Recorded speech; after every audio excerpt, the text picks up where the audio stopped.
कल्पना करा, एक असा काळ जेव्हा समाज अन्याय, अंधश्रद्धा आणि जातीभेदाच्या बेड्यांत जखडला होता.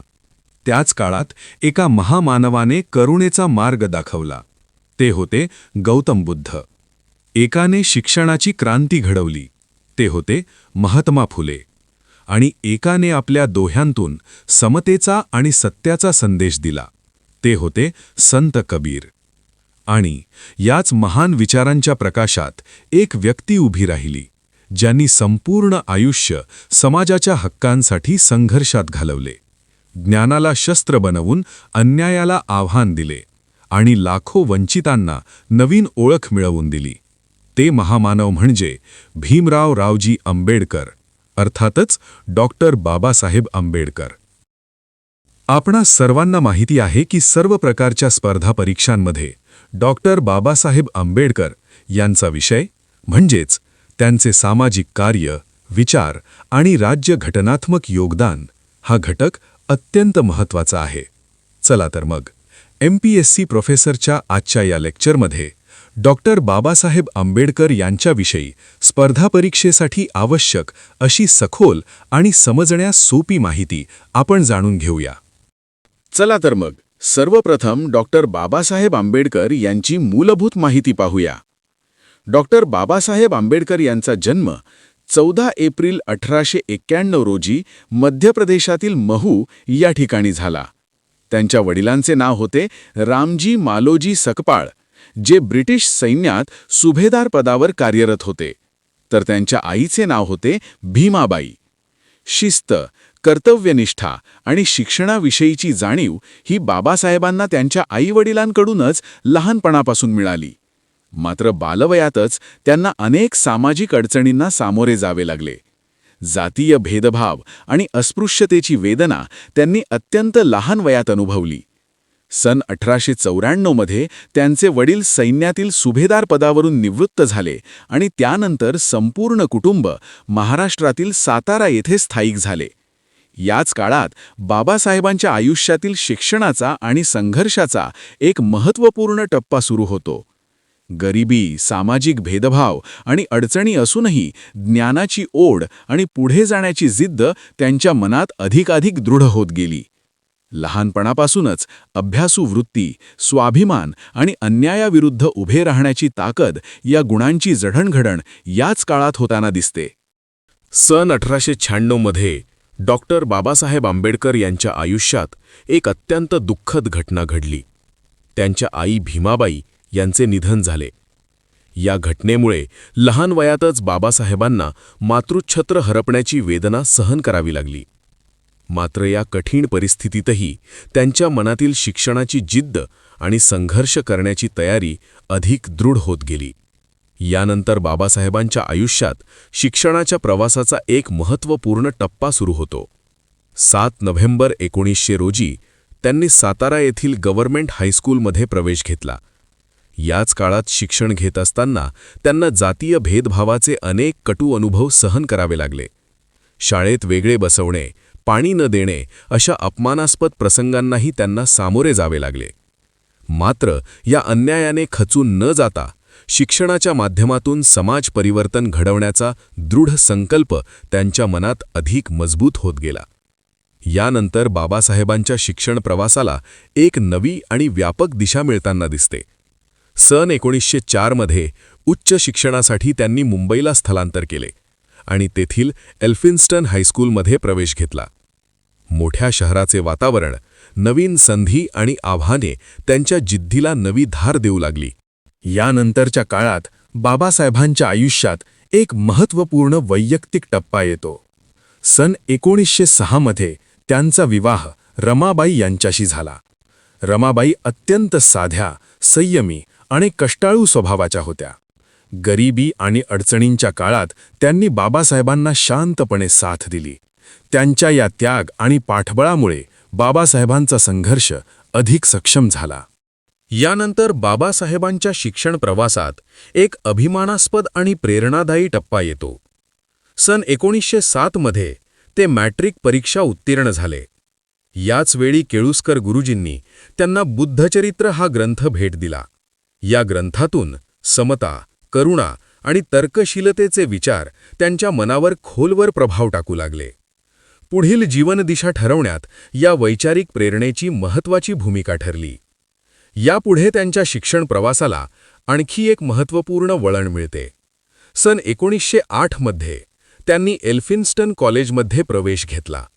उच्च शिक्षणाच्या या नव्या टप्प्यात ज्ञानाची व्याप्ती वाढू लागली. समाजातील वास्तव समजून घेण्याची त्यांची दृष्टी अधिक परिपक्व होत गेली. पुढील काळात त्यांच्या शिक्षण प्रवासात एक महत्त्वपूर्ण यश मिळताना दिसते.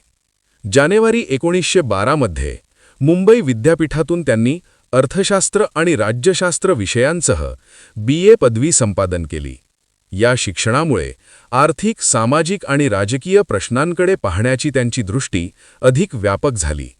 याच काळात त्यांच्या आयुष्यात एक अत्यंत दुःखद घटना घडली. 2 फेब्रुवारी 1913 रोजी त्यांचे वडील रामजी सकपाळ यांचे निधन झाले.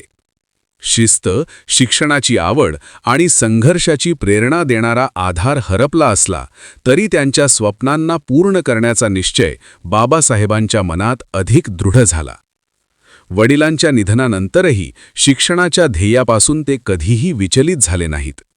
15 जून 1913 रोजी बडोद्याचे महाराज सयाजीराव गायकवाड तृतीय यांच्या शिष्यवृत्तीवर उच्च शिक्षणासाठी त्यांनी अमेरिकेला प्रयाण केले आणि कोलंबिया विद्यापीठात प्रवेश घेतला. नवीन संधी, जागतिक विचार आणि प्रगत शिक्षण पद्धतीचा सहवास त्यांच्या व्यक्तिमत्वाला एक व्यापक आणि दूरदर्शी दिशा देऊ लागला. अमेरिकेतील शिक्षण प्रवास पुढे सुरू ठेवत त्यांनी शैक्षणिक यशाची नवी पायरी गाठली. सन 1915 मध्ये कोलंबिया विद्यापीठातून अँशियंट इंडियन कॉमर्स या विषयात MA पदवी संपादन केली. भारतातील आर्थिक इतिहासाचा अभ्यास करताना व्यापार, समाजरचना आणि विकास यांविषयी त्यांची समज अधिक सखोल होत गेली. उच्च शिक्षणाच्या या प्रवासात त्यांच्या वैचारिक संशोधनालाही नवे परिमाण मिळू लागले. 9 मे 1916 रोजी कास्ट्स इन इंडिया हा संशोधन निबंध कोलंबिया विद्यापीठात सादर करण्यात आला. भारतातील जातीव्यवस्थेची रचना, तिची सामाजिक परिणामकारकता आणि परिवर्तनाची गरज या विषयांवर त्यांनी तर्कशुद्ध मांडणी केली. संशोधनाच्या या टप्प्यानंतर त्यांच्या शिक्षण प्रवासाने युरोपकडे वाटचाल केली. जून 1916 मध्ये त्यांनी लंडन स्कूल ऑफ इकॉनॉमिक्समध्ये प्रवेश घेतला. तसेच कायद्याच्या अभ्यासासाठी ग्रेज इन येथेही नाव नोंदवले. अर्थशास्त्र आणि कायदा या दोन्ही क्षेत्रांचा सखोल अभ्यास करण्याची संधी त्यांच्या बौद्धिक क्षितिजाला आणखी व्यापक बनवू लागली. परदेशातील शिक्षण प्रवास सुरू असतानाच परिस्थितीमुळे त्यांच्या आयुष्यात अनपेक्षित वळण आले. सन 1917 मध्ये शिष्यवृत्ती संपल्याने त्यांना भारतात परतावे लागले. बडोदा संस्थानात मिलिटरी सेक्रेटरी म्हणून त्यांनी काम सुरू केले. मात्र अस्पृश्यतेमुळे होणाऱ्या अपमानास्पद वागणुकीचा सामना करत ही नोकरी त्यांना सोडावी लागली. या कटू अनुभवाने समाज परिवर्तनाचा त्यांचा निर्धार अधिक तीव्र झाला. या कठीण अनुभवांनंतरही त्यांनी शिक्षण आणि बौद्धिक कार्याची वाटचाल सुरूच ठेवली. सन 1918 ते 1920 या कालावधीत मुंबईतील सायडनहम कॉलेज येथे ते प्राध्यापक म्हणून कार्यरत होते. अर्थशास्त्र विषयाचे अध्यापन करताना विद्यार्थ्यांमध्ये विचार प्रवृत्ती जागृत करण्यावर त्यांनी विशेष भर दिला. ज्ञानाच्या माध्यमातून समाज परिवर्तन घडवण्याचा त्यांचा विश्वास अधिक दृढ होत गेला. याच काळात त्यांच्या सामाजिक कार्यालाही सुस्पष्ट दिशा मिळू लागली. सन 1918 मध्ये मुंबई येथे झालेल्या अस्पृश्यता निवारण परिषदेत त्यांची अध्यक्ष म्हणून निवड झाली. ही परिषद सयाजीराव गायकवाड यांच्या पुढाकाराने आयोजित करण्यात आली होती. अस्पृश्यतेविरुद्ध ठाम भूमिका घेत समता आणि सामाजिक न्यायाचा विचार जनतेपर्यंत पोहोचवण्यास त्यांनी सक्रिय सुरुवात केली. सामाजिक प्रश्नांसोबतच राजकीय हक्कांसाठीही त्यांची भूमिका ठळक होऊ लागली. सन 1919 मध्ये साऊथ बोरो कमिटीसमोर हजर राहत सार्वत्रिक मताधिकाराची त्यांनी ठाम मागणी केली. समाजातील वंचित घटकांनाही राजकीय प्रतिनिधित्व मिळाले पाहिजे या लोकशाही तत्वाची त्यांनी तर्कशुद्ध आणि प्रभावी मांडणी केली. राजकीय आणि सामाजिक विचारांना आवाज देण्यासाठी त्यांनी पत्रकारितेचाही मार्ग स्वीकारला. 31 जानेवारी 1920 रोजी मूक नायक या पाक्षिकाची सुरुवात करण्यात आली. या उपक्रमाला शाहू महाराज यांचे महत्त्वपूर्ण सहकार्य लाभले. वंचित आणि उपेक्षित समाजाच्या प्रश्नांना वाचा फोडत समता, स्वाभिमान आणि हक्कांची जाणीव जनतेमध्ये निर्माण करण्याचे कार्य या माध्यमातून सुरू झाले. याच सामाजिक चळवळीच्या पार्श्वभूमीवर धार्मिक समतेसाठी त्यांची कृती दिसून येते. 15 फेब्रुवारी 1920 रोजी अमरावती येथील अंबादेवी मंदिरात प्रवेशाचा ऐतिहासिक प्रयत्न करण्यात आला. मंदिर प्रवेशाच्या या कृतीतून धार्मिक स्थळांवरील भेदभावाला ठाम आव्हान देत समतेचा संदेश समाजात अधिक प्रभावीपणे पोहोचू लागला. सामाजिक चळवळीची गती पुढे आणखी वाढताना दिसते. 21 मार्च 1920 रोजी माणगाव येथे परिषद आयोजित करण्यात आली. या परिषदेस शाहू महाराजांचे महत्त्वपूर्ण सहकार्य लाभले. वंचित समाजाच्या प्रश्नांवर संघटितपणे विचारमंथन करत हक्क आणि स्वाभिमानासाठी लढण्याची प्रेरणा जनतेमध्ये निर्माण होऊ लागली. सामाजिक संघटनात्मक कार्याला यापुढे अधिक ठोस स्वरूप मिळू लागते. 30 मे 1920 रोजी अखिल भारतीय बहिष्कृत परिषद स्थापन करण्यात आली. देशभरातील वंचित समाजाला एकत्र आणण्याचा प्रयत्न करत त्यांच्या हक्कांसाठी संघटित लढ्याची मजबूत पायाभरणी करण्यात आली.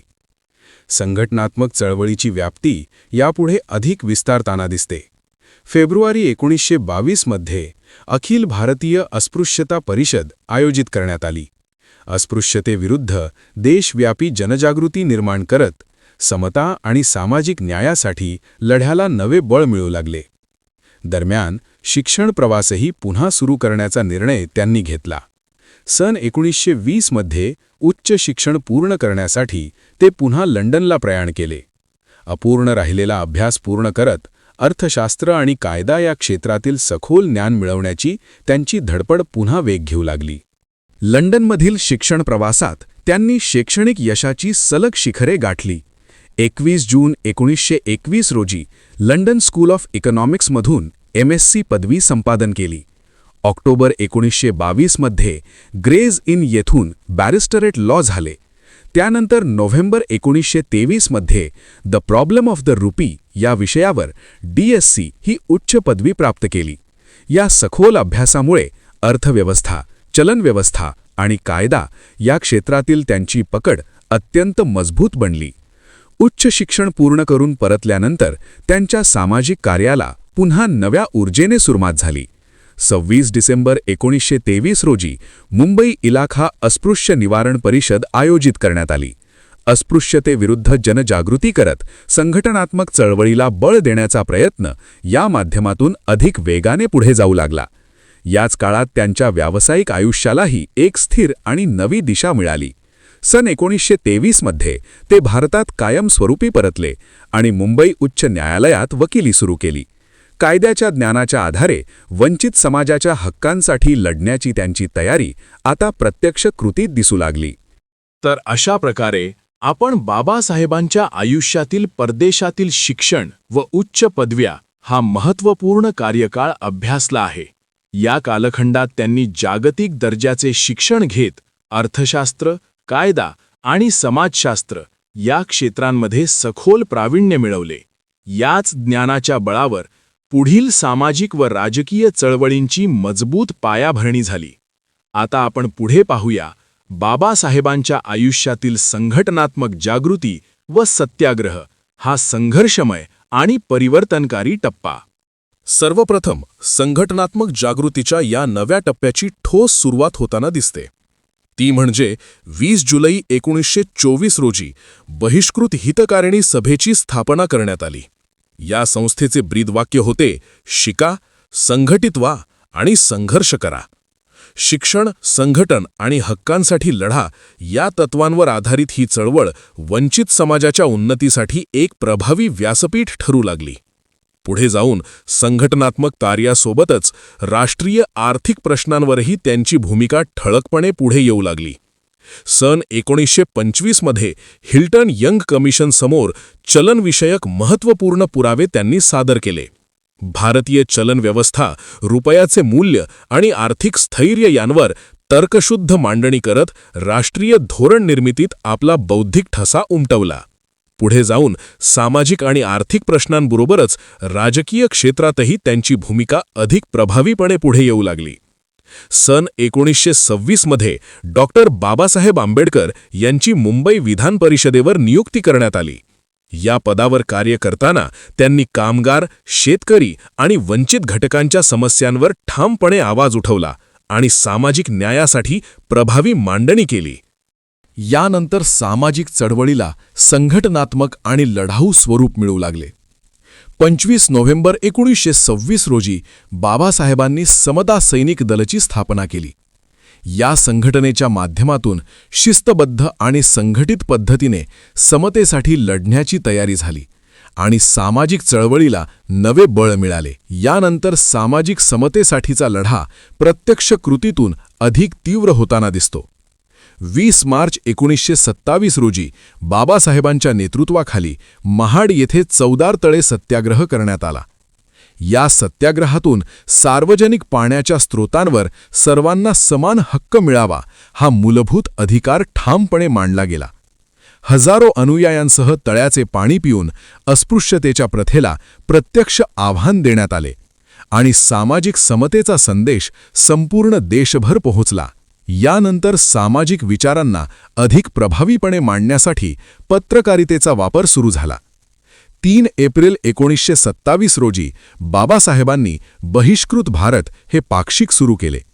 या माध्यमातून वंचित समाजाच्या समस्या मांडत समता, स्वाभिमान आणि हक्कांची जाणीव जनतेमध्ये निर्माण करण्यात आली. यानंतर सामाजिक अन्यायाविरुद्धचा लढा अधिक तीव्र आणि निर्णायक होऊ लागला. 25 डिसेंबर 1927 रोजी बाबासाहेबांच्या नेतृत्वाखाली मनुस्मृती दहन करण्यात आले.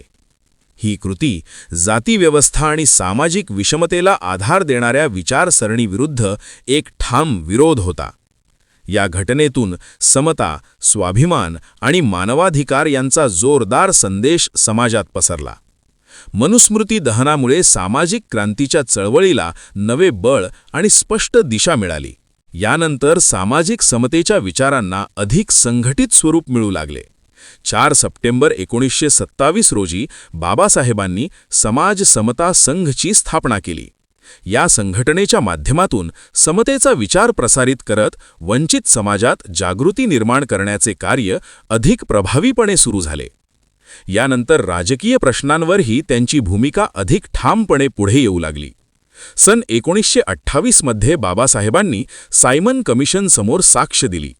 या साक्षीद्वारे वंचित समाजाच्या राजकीय हक्कांसाठी प्रभावी मांडणी करत लोकशाहीतील प्रतिनिधित्वाचा मुद्दा ठळक केला. यानंतर सामाजिक विचारांना अधिक व्यापक स्वरूपात पोहोचवण्यासाठी पत्रकारितेचा वापर वाढू लागला. 29 जून 1928 रोजी बाबासाहेबांनी समता या पत्राची सुरुवात केली. या माध्यमातून समता, सामाजिक न्याय आणि हक्कांविषयी जनजागृती करत वंचित समाजाला विचारांची नवी दिशा दिली. यानंतर धार्मिक समतेसाठीचा लढा अधिक तीव्र आणि संघर्षमय होऊ लागला. सन 1929 मध्ये बाबासाहेबांच्या नेतृत्वाखाली पर्वती मंदिर प्रवेश आंदोलन करण्यात आले. या आंदोलनातून धार्मिक स्थळांवर सर्वांना समान हक्क मिळावा हा मुद्दा ठामपणे मांडला गेला. या संघर्षामुळे धार्मिक भेदभावाविरुद्ध जनजागृती झाली आणि समतेच्या चळवळीला नवे बळ मिळाले.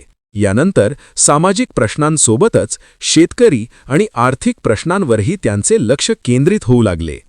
14 एप्रिल 1929 रोजी बाबासाहेबांनी चिपळूण येथील शेतकरी परिषदेचे अध्यक्षपद भूषविले. या परिषदेमधून शेतकऱ्यांच्या अडचणी, हक्क आणि समस्यांवर प्रभावीपणे आवाज उठवत त्यांच्या प्रश्नांना नवी दिशा दिली. यानंतर धार्मिक समतेसाठीचा लढा अधिक व्यापक आणि तीव्र होऊ लागला. 3 मार्च 1930 रोजी बाबासाहेबांच्या नेतृत्वाखाली नाशिक येथे काळाराम मंदिर सत्याग्रह सुरू झाला. या सत्याग्रहातून मंदिर प्रवेशाचा समान हक्क सर्वांना मिळावा हा मुद्दा ठामपणे मांडला गेला. हजारो अनुयायांच्या सहभागातून धार्मिक भेदभावाविरुद्ध संघटित लढ्याचे प्रभावी प्रदर्शन झाले आणि समाजात मोठी जागृती निर्माण झाली. या आंदोलनामुळे धार्मिक समतेच्या चळवळीला नवे बळ मिळाले आणि सामाजिक न्यायाचा संदेश अधिक व्यापक झाला. यानंतर राष्ट्रीय पातळीवरील राजकीय घडामोडींमध्ये त्यांचा सहभाग ठळकपणे दिसू लागला. सन 1930 ते 1932 या कालावधीत बाबासाहेबांनी राऊंड टेबल कॉन्फरन्सेसमध्ये सहभाग घेतला. या परिषदांमध्ये भारतातील वंचित समाजाच्या राजकीय हक्कांसाठी त्यांनी प्रभावी मांडणी केली. स्वतंत्र मतदारसंघ, प्रतिनिधित्व आणि सामाजिक न्याय या मुद्द्यांवर ठाम भूमिका घेत त्यांनी आपला दृष्टिकोन मांडला. एकूण 3ही परिषदांमध्ये सहभाग नोंदवणारे बाबासाहेब हे एकमेव भारतीय नेते होते. यामुळे त्यांच्या नेतृत्वाची ताकद स्पष्ट झाली. यानंतर राजकीय घडामोडींमध्ये वंचित समाजाच्या हक्कांचा प्रश्न अधिक निर्णायक टप्प्यावर पोहोचला. 17 ऑगस्ट 1932 रोजी ब्रिटिश सरकारकडून कम्युनल अवॉर्ड जाहीर करण्यात आला. या निर्णयामध्ये वंचित समाजासाठी स्वतंत्र मतदारसंघाची तरतूद करण्यात आली, ज्यामुळे त्यांच्या राजकीय प्रतिनिधित्वाला नवीन दिशा मिळाली. यानंतर राजकीय संघर्षाला अत्यंत निर्णायक आणि संवेदनशील वळण मिळताना दिसते. 24 सप्टेंबर 1932 रोजी बाबासाहेब आणि महात्मा गांधी यांच्यात पुणे करार झाला. कम्युनल अवॉर्डनुसार वंचित समाजासाठी स्वतंत्र मतदारसंघाची तरतूद होती, परंतु गांधीजींनी याला विरोध करत उपोषण सुरू केले. देशातील तणावपूर्ण परिस्थितीत दोन्ही नेत्यांमध्ये चर्चा होऊन समन्वयाचा मार्ग स्वीकारण्यात आला. या करारानुसार स्वतंत्र मतदारसंघ रद्द करून आरक्षित जागांची संख्या वाढवण्यात आली. या करारामुळे वंचित समाजाच्या प्रतिनिधित्वाला नवे स्वरूप मिळाले आणि भारतीय राजकारणात समन्वय आणि तडजोडीचे महत्त्व अधोरेखित झाले. यानंतर शैक्षणिक क्षेत्रातही त्यांचे योगदान अधिक ठळकपणे पुढे येऊ लागले. 1 जून 1935 रोजी बाबासाहेबांनी गव्हर्नमेंट लॉ कॉलेजचे प्राचार्यपद स्वीकारले. या पदावर कार्य करताना कायद्याच्या शिक्षणाला नवी दिशा देत विद्यार्थ्यांमध्ये सामाजिक न्यायाची जाणीव निर्माण करण्यावर त्यांनी भर दिला. यानंतर सामाजिक आणि धार्मिक प्रश्नांवर त्यांची भूमिका अधिक ठाम आणि निर्णायक होताना दिसते. 13 ऑक्टोबर 1935 रोजी बाबासाहेबांनी येवला येथे धर्मत्यागाची घोषणा केली. मी हिंदू म्हणून जन्मलो, पण हिंदू म्हणून मरणार नाही, असे जाहीर करत समतेसाठी नवा मार्ग स्वीकारण्याचा निर्धार त्यांनी व्यक्त केला. यानंतर सामाजिक चळवळीला अधिक व्यापक आणि संघटित दिशा मिळू लागली. 30 मे 1936 रोजी बाबासाहेबांच्या नेतृत्वाखाली मुंबई इलाखा महार परिषद आयोजित करण्यात आली. या परिषदेमधून महार समाजाच्या हक्कांसाठी संघटितपणे आवाज उठवत समतेच्या लढ्याला नवे बळ मिळाले. यानंतर सामाजिक विचारांना वैचारिक आणि तत्त्वज्ञानात्मक दिशा मिळू लागली. सन 1936 मध्ये बाबासाहेबांनी अनायहिलेशन ऑफ कास्ट हा ग्रंथ प्रकाशित केला. या ग्रंथातून जाती व्यवस्थेवर कठोर टीका करत समता आणि सामाजिक परिवर्तनाचा ठाम विचार मांडला.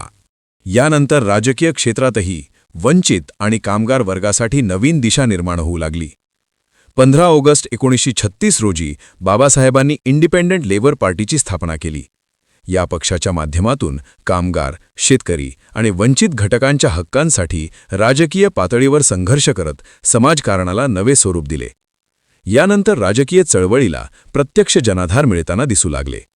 सन 1937 मध्ये बाबासाहेबांच्या नेतृत्वाखालील इंडिपेंडंट लेबर पार्टीला मुंबई प्रांतिक निवडणुकीत मोठे यश मिळाले.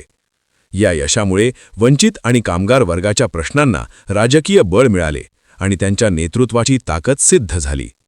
यानंतर शेतकरी आणि आर्थिक प्रश्नांवर संघटित लढा अधिक तीव्र होऊ लागला. 10 जानेवारी 1938 रोजी बाबासाहेबांच्या नेतृत्वाखाली कोकणातील खोती पद्धत नष्ट करण्यासाठी मुंबई विधिमंडळावर सुमारे 25,000 शेतकऱ्यांचा विराट मोर्चा काढण्यात आला. या मोर्चातून शेतकऱ्यांच्या शोषणाविरुद्ध आवाज उठवत खोती पद्धतीच्या विरोधात जनआंदोलन उभे राहिले आणि त्यांच्या हक्कांच्या लढ्याला नवे बळ मिळाले. यानंतर राष्ट्रीय राजकारणातील महत्त्वाच्या प्रश्नांवर त्यांचे विचार अधिक स्पष्टपणे पुढे येऊ लागले. सन 1940 मध्ये बाबासाहेबांनी थॉट्स ऑन पाकिस्तान हा ग्रंथ प्रकाशित केला. या ग्रंथामध्ये भारताच्या फाळणीचा प्रश्न, हिंदू-मुस्लिम संबंध आणि स्वतंत्र राष्ट्राची संकल्पना यांचे सखोल विश्लेषण करण्यात आले. तर्कशुद्ध आणि वास्तववादी दृष्टिकोनातून राजकीय परिस्थितीचे विश्लेषण करत त्यांनी संभाव्य परिणामांवर भाष्य केले. या ग्रंथामुळे राष्ट्रीय प्रश्नांवरील त्यांच्या विचारांना नवी दिशा मिळाली आणि राजकीय चर्चेला बौद्धिक आधार प्राप्त झाला. यानंतर राष्ट्रीय सुरक्षेशी संबंधित महत्त्वाच्या प्रश्नांमध्येही त्यांचा सहभाग वाढू लागला. सन 1941 मध्ये बाबासाहेबांची डिफेन्स ॲडवायझरी कमिटीवर सदस्य म्हणून नियुक्ती करण्यात आली. या माध्यमातून देशाच्या संरक्षण आणि धोरणात्मक बाबींमध्ये त्यांनी सहभाग नोंदवत राष्ट्रीय स्तरावर आपली भूमिका अधिक मजबूत केली. यानंतर वंचित समाजाच्या राजकीय संघटनात्मक शक्तीला अधिक बळ मिळू लागले. सन 1942 मध्ये बाबासाहेबांनी all India scheduled castes federation अर्थातच SCFची स्थापना केली.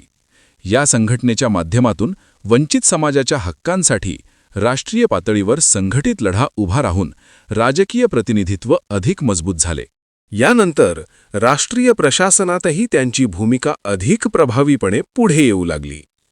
22 जुलै 1942 रोजी बाबासाहेबांची व्हॉईसरॉयच्या कार्यकारिणी परिषदेत लेबर मेंबर म्हणून नियुक्ती करण्यात आली. या पदावर कार्य करताना कामगारांच्या हक्कांसाठी कायदे, कल्याणकारी योजना आणि कामगार धोरणांवर भर देत त्यांनी सामाजिक न्यायाची अंमलबजावणी करण्याचा प्रयत्न केला. यानंतर कामगारांच्या हक्कांसाठी धोरणात्मक आणि कल्याणकारी निर्णय अंमलात येऊ लागले. सन 1942 पासून बाबासाहेबांच्या पुढाकाराने 8 तासांचा कामाचा दिवस, महागाई भत्ता आणि सामाजिक सुरक्षेच्या संकल्पना राबवण्यात आल्या. या निर्णयांमुळे कामगारांच्या जीवनमानात सुधारणा झाली आणि त्यांच्या हक्कांना कायदेशीर आणि सामाजिक मान्यता मिळाली. यानंतर देशाच्या आर्थिक विकासासाठी पायाभूत सुविधांकडेही त्यांचे लक्ष केंद्रित झाले. सन 1944 मध्ये बाबासाहेबांनी जल-वीज विकास धोरणाला चालना दिली. तसेच दामोदर व्हॅली आणि हिराकूड प्रकल्पांना गती दिली.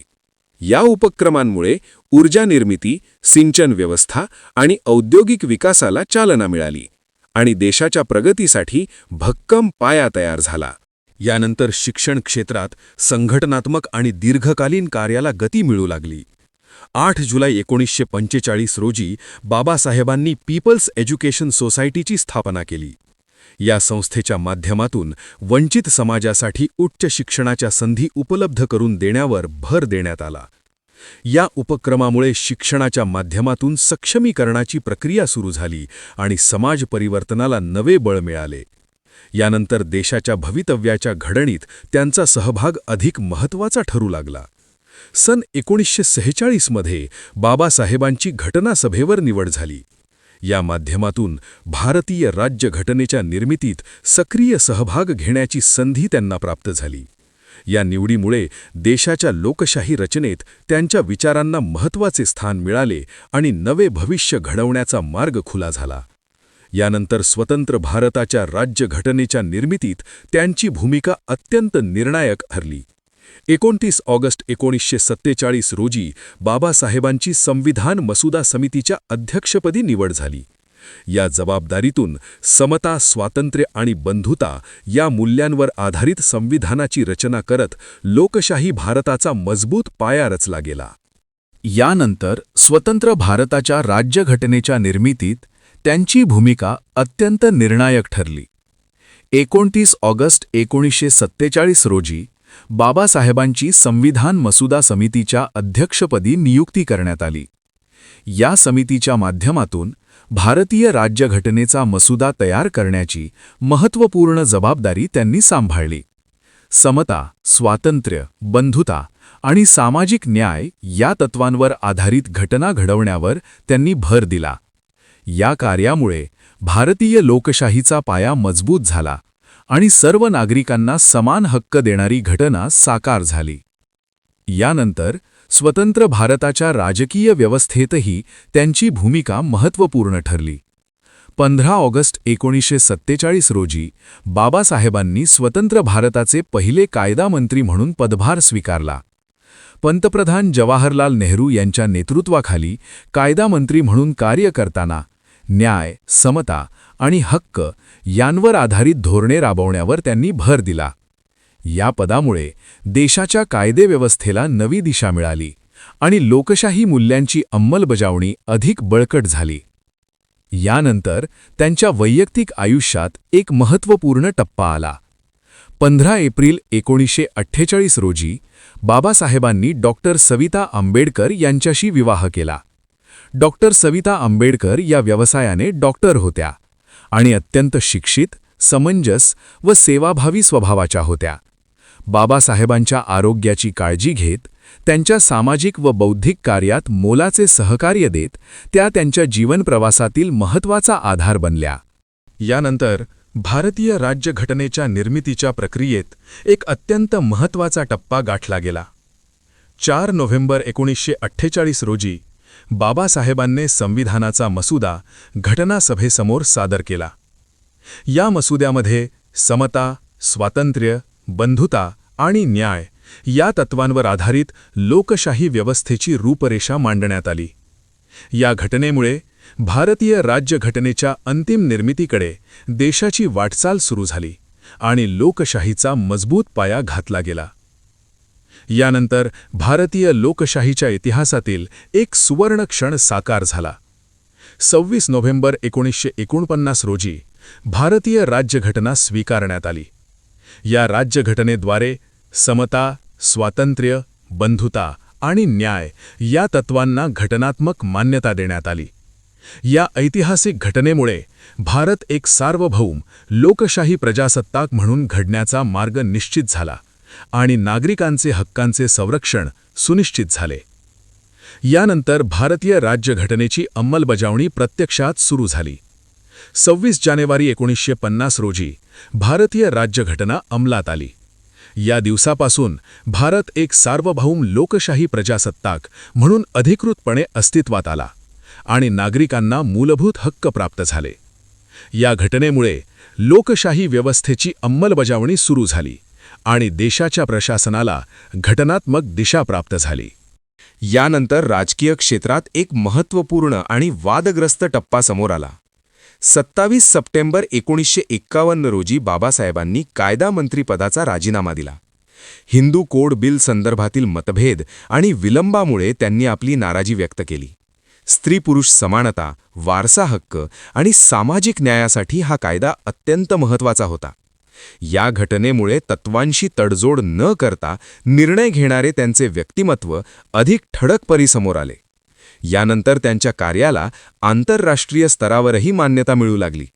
5 जून 1952 रोजी बाबासाहेबांना कोलंबिया युनिव्हर्सिटीकडून LLD ही मानद पदवी प्रदान करण्यात आली. या सन्मानामुळे त्यांच्या बौद्धिक कार्याचा आणि योगदानाचा जागतिक स्तरावर गौरव झाला आणि त्यांच्या कार्याला विशेष मान्यता मिळाली. यानंतर त्यांच्या कार्याचा गौरव देशांतर्गत स्तरावरही होऊ लागला. 12 जानेवारी 1953 रोजी बाबासाहेबांना उस्मानिया युनिव्हर्सिटीकडून D.Litt ही मानद पदवी प्रदान करण्यात आली. या सन्मानामुळे शैक्षणिक आणि सामाजिक क्षेत्रातील त्यांच्या कार्याला मान्यता मिळाली आणि त्यांच्या योगदानाचा गौरव करण्यात आला. यानंतर धार्मिक आणि वैचारिक चळवळीला संघटित स्वरूप मिळू लागले. मे 1955 मध्ये बाबासाहेबांनी भारतीय बौद्ध महासभेची स्थापना केली. या संस्थेच्या माध्यमातून बौद्ध धर्माच्या प्रसारासाठी संघटित प्रयत्न सुरू करण्यात आले. समता, करुणा आणि तर्कशीलता या बौद्ध मूल्यांचा प्रसार करत नव्या सामाजिक परिवर्तनाची दिशा दिली. या उपक्रमामुळे धार्मिक पुनरुत्थानासोबतच सामाजिक समतेच्या चळवळीला नवे बळ मिळाले. यानंतर त्यांच्या आयुष्यातील एक अत्यंत ऐतिहासिक आणि परिवर्तनकारी टप्पा समोर आला. 14 ऑक्टोबर 1956 रोजी बाबासाहेबांनी नागपूर येथील दीक्षाभूमीवर धम्मदीक्षा स्वीकारली. या प्रसंगी लाखो अनुयायांसह त्यांनी बौद्ध धर्म स्वीकारत सवतेचा आणि मानवतेचा मार्ग निवडला. बुद्धम शरणम गच्छामी म्हणत अस्पृश्यतेच्या बंधनातून मुक्त होण्याचा सामूहिक निर्णय घेण्यात आला. या घटनेमुळे भारतात एक मोठी सामाजिक आणि धार्मिक क्रांती घडली आणि नवबौद्ध चळवळीची सुरुवात झाली. धम्मदीक्षेमुळे समता, स्वाभिमान आणि मानवाधिकार या मूल्यांना नवी बळ मिळाले आणि परिवर्तनाचा नवा अध्याय सुरू झाला. यानंतर धम्मदीक्षेचा संदेश अधिक व्यापक स्तरावर पोहोचू लागला. 16 ऑक्टोबर 1956 रोजी बाबासाहेबांनी चंद्रपूर येथे दुसरा धम्मदीक्षा कार्यक्रम आयोजित केला. या कार्यक्रमातून अधिक लोकांनी बौद्ध धर्म स्वीकारत समतेचा आणि स्वाभिमानाचा मार्ग स्वीकारण्यास सुरुवात केली. यानंतर त्यांच्या विचारांना आंतरराष्ट्रीय स्तरावरही व्यापक व्यासपीठ मिळू लागले. नोव्हेंबर 1956 मध्ये बाबासाहेबांनी काठमांडू येथील वर्ल्ड बुद्धिस्ट कॉन्फरन्समध्ये भाषण केले. या भाषणातून बौद्ध धर्माचे तत्वज्ञान, समता आणि मानवतेचा संदेश देत जागतिक स्तरावर आपले विचार प्रभावीपणे मांडले. यानंतर राजकीय चळवळीला नवीन दिशा आणि संघटनात्मक स्वरूप मिळू लागले. सन 1956 मध्ये बाबासाहेबांनी रिपब्लिकन पार्टी स्थापनेचा पाया घातला. या पक्षाच्या माध्यमातून वंचित समाजाच्या हक्कांसाठी एक मजबूत राजकीय पर्याय उभा करण्याचा प्रयत्न करण्यात आला. या उपक्रमामुळे सामाजिक आणि राजकीय चळवळीला नवे बळ मिळाले आणि परिवर्तनाची दिशा अधिक स्पष्ट झाली. यानंतर त्यांच्या वैचारिक वारशाला नवीन आणि शाश्वत रूप मिळू लागले. सन 1957 मध्ये बाबासाहेबांचा द बुद्धा अँड हिज खम्मा हा ग्रंथ मरणोत्तर प्रकाशित झाला. या ग्रंथामध्ये बौद्ध धर्माचे तत्वज्ञान, बुद्धांचे जीवन आणि धम्माचा सखोल अर्थ स्पष्ट करण्यात आला. समता, तर्कशीलता आणि मानवतेचा संदेश या ग्रंथातून प्रभावीपणे मांडण्यात आला, जो पुढील पिढ्यांसाठी मार्गदर्शक ठरला. या प्रकाशनामुळे बाबासाहेबांच्या विचारांचा प्रसार अधिक व्यापक झाला आणि त्यांच्या वैचारिक वारशाला अमरत्व प्राप्त झाले. यानंतर त्यांच्या कार्याचा राष्ट्रीय स्तरावर सर्वोच्च गौरव करण्यात आला. 31 मार्च 1990 रोजी बाबासाहेबांना भारताचा सर्वोच्च नागरी सन्मान भारतरत्न मरणोत्तर प्रदान करण्यात आला. हा सन्मान त्यांच्या सामाजिक, राजकीय आणि शैक्षणिक अमूल्य योगदानाची औपचारिक दखल होती. समता, न्याय आणि मानवाधिकारांसाठी केलेल्या त्यांच्या संघर्षाचा देशाने गौरव केला. या सन्मानामुळे त्यांच्या कार्याचे महत्त्व अधिक अधोरेखित झाले आणि ते राष्ट्राच्या प्रेरणास्थान म्हणून अजरामर झाले. यानंतर त्यांच्या आयुष्यातील एक अत्यंत वेदनादायी आणि भावनिक क्षण समोर आला. 6 डिसेंबर 1956 रोजी दिल्ली येथे बाबासाहेबांचे निधन झाले. समता, न्याय आणि मानवतेसाठी अखंड लढणारा हा महामानव आपल्यातून निघून गेला आणि संपूर्ण देश शोकसागरात बुडाला.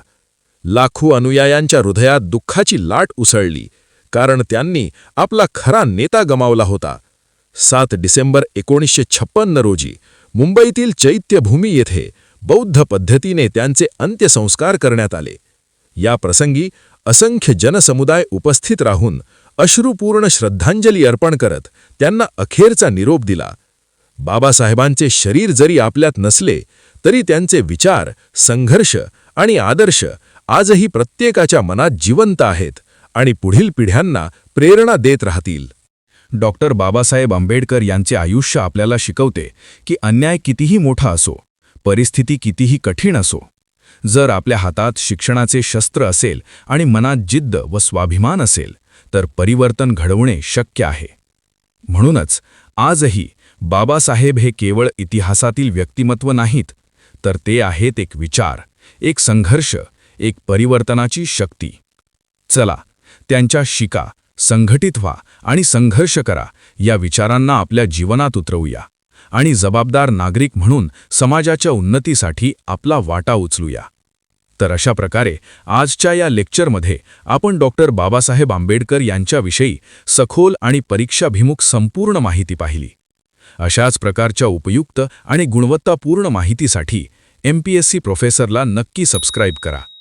तसेच तुम्हाला इतिहासातील कोणत्या महान व्यक्तीबद्दल विस्तृत माहिती हवी आहे हे देखील आम्हाला नक्की कळवा. या लेक्चरचे सर्व नोट्स आपल्या टेलिग्राम चॅनलवर उपलब्ध होणार आहेत, म्हणून टेलिग्रामला नक्की जॉईन करा. अभ्यास करत रहा, यश नक्की मिळेल. जय भीम, जय शिवराय.